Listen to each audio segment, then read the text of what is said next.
आज हम टाकोस बनाने का एक बहुत ही सिंपल और आसान तरीका देखेंगे और इन टाकोस को बनाने के लिए जो भी सामग्री लगेगी ये ऑलमोस्ट सभी के घर में होती ही है। तो पहले इन टाकोस को बनाने के लिए हम इसका डो रेडी करेंगे और इस डो को बनाने के लिए मैंने लिया है 1 कप मैदा यानी कि ऑल पर्पस फ्लावर। इसी के साथ मैं इसमें ऐड कर रहा हूँ 1 कप गेहूं का आटा यानी कि व्हीट फ्लावर। आप चाहो तो इन टाकोस को सिर्फ और सिर्फ मैदा से भी बना सकते हो, या फिर अगर आप इसको हेल्दी तरीके से बनाना चाहते हो तो आप सिर्फ गेहूं के आटे का इस्तेमाल करोगे तो भी चलेगा। अब इसी में हमें ऐड करना है नमक। तो मैंने तकरीबन 1 बड़ी चम्मच नमक का इस्तेमाल किया हुआ है। आप अपने टेस्ट के अकॉर्डिंग नमक की मात्रा कम या ज्यादा कर सकते हो। फिर इसमें जाएगा 2 बड़ी चम्मच तेल। मैंने इसमें रिफाइंड ऑयल का इस्तेमाल किया हुआ है। आप किसी भी ऐसे तेल का इस्तेमाल मत करिएगा जिसका एक बहुत ही स्ट्रॉन्ग फ्लेवर हो। अब बस हमें इसमें थोड़ा थोड़ा पानी ऐड करते जाना है और इसका हम एक सॉफ्ट डो बनाएंगे। तो जरूरत के अनुसार आप इसमें थोड़ा थोड़ा पानी ऐड करते जाइए और इस डो को आपको अच्छे से गूंथना है। तो ये जो टाकोस की रेसिपी मैं आपके साथ शेयर कर रहा हूँ, इसको मैंने जितना सिंपल हो सके ना उतना सिंपल रखा हुआ है ताकि आपको इसको बनाने में जरा भी दिक्कत ना आए। जब ये डो इस प्रकार से एक बार जुड़ने लगे तब आपको इस डो को लगातार 2 से 3 मिनट के लिए मसलना है ताकि ये एकदम ही स्मूथ हो जाए। चलिए अपना ये जो डो है ये रेडी हो चुका है। तो अब हमें इसको ढक कर इसको हम तकरीबन 10 से 15 मिनट के लिए रेस्ट करने देंगे और जब तक ये डो रेस्ट करता है तब तक हम बाकी की तैयारी करेंगे।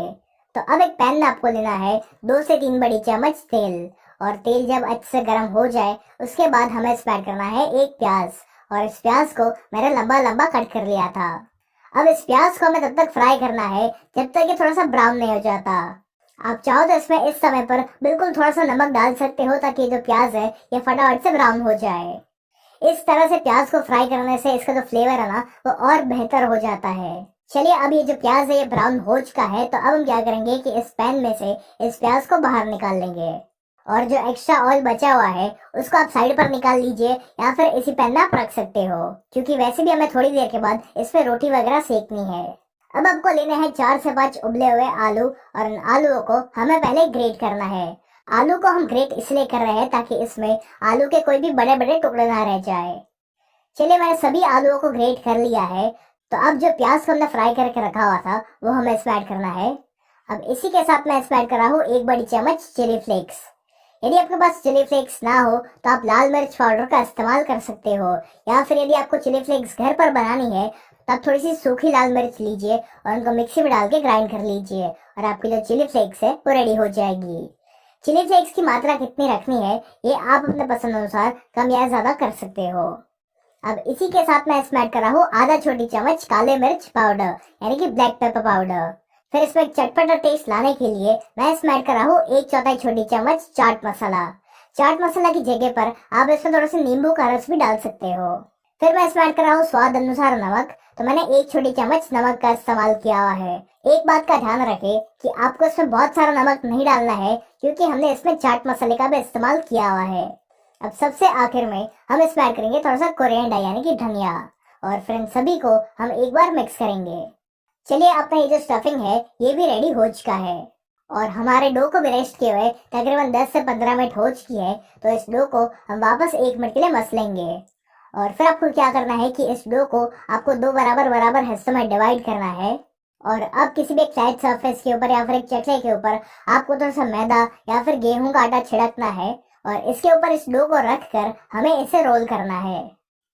अब एक चाकू की सहायता से हम इसको बराबर बराबर हिस्सों में डिवाइड करेंगे और इतने डो की क्वांटिटी में से आप तकरीबन 10 से 12 टाकोस बना पाओगे।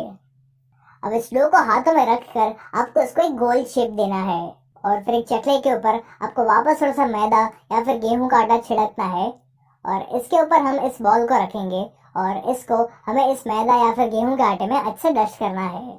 फिर एक बेलन की सहायता से हम इसको बेलेंगे, लेकिन ध्यान रहे कि आपको इसको ना ही बहुत ज्यादा मोटा बेलना है और ना ही बहुत ज्यादा पतला बेलना है। तो जैसे कि आप देख रहे हो कि इसको मैंने बेल लिया है और इसकी थिकनेस मैंने इतनी रखी हुई है और ठीक इसी प्रकार से आपको बाकी सारी रोटी को भी बनाकर रेडी करना है। जब सारी रोटी बनकर रेडी हो जाए तब हम उनको सेकेंगे। तो इनको सेकने के लिए आप तवा को एक बार अच्छे से गर्म कर लीजिए और फिर आपको इन रोटियों को हाई फ्लेम पर ही सेकना है।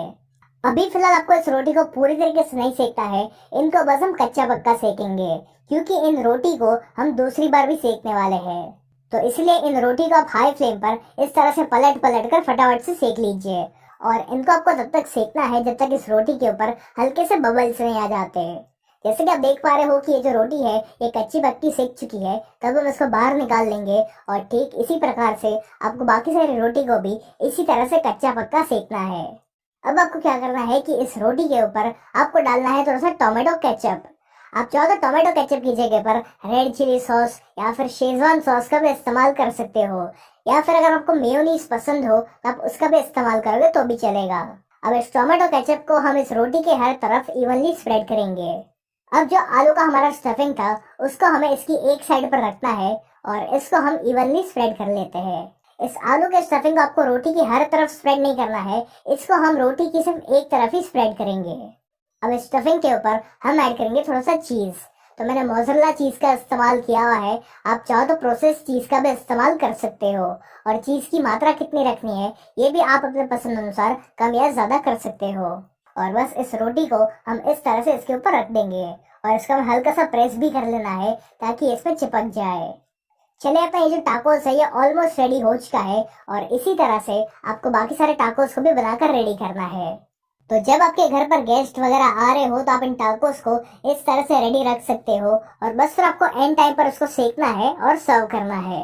तो मैंने इस तरह से सारे टाकोस रेडी कर लिए हैं। तो अब उसी पैन में मैं ऐड कर रहा हूँ थोड़ा सा बटर। आप बटर की जगह पर ऑयल का भी इस्तेमाल कर सकते हो, लेकिन मैं रेकमेंड करूंगा कि आप बटर का ही इस्तेमाल करें क्योंकि बटर का इसमें बहुत ही बढ़िया सा फ्लेवर आता है। बटर जब मेल्ट हो जाए तब आपको इस टाकोस को इस पर रखना है और इनको हम स्लो फ्लेम पर ही सेकेंगे ताकि ये बहुत ही ज्यादा क्रिस्पी बन सके। यदि आप इसको हाई फ्लेम पर सेकने जाओगे तो ये फटाफट से ब्राउन तो हो जाएगा लेकिन उतना क्रिस्पी नहीं बन पाएगा। तो यदि आप भी अपने टाकोस को बहुत ही क्रिस्पी बनाना चाहते हो तो इनको स्लो या फिर मीडियम फ्लेम पर ही सेके। थोड़ी देर बाद आप इसको पलट लीजिए और ठीक इसी प्रकार से आपको इसकी दूसरी साइड को भी सेकना है। जब दोनों साइड्स अच्छे से सेक जाए तब हमें इसकी नीचे की साइड को भी सेकना है। तो 2 चम्मच की सहायता से आप इसको इस तरह से सेक सकते हो। चलिए हमारा ये जो टाकोस है ये हर तरफ से अच्छे से सेक चुका है, तब हम इसको बाहर निकाल लेंगे। और ठीक इसी प्रकार से आपको बाकी सारे टाकोस को भी बनाकर रेडी करना है।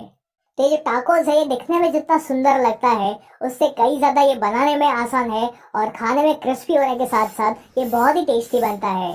तो आप भी इस टाकोस की रेसिपी को एक बार जरूर ट्राई करना और आपको और कौन सी रेसिपी जाननी है ये आप मुझे कमेंट करके जरूर बताएं। अब हम एक और बढ़िया सी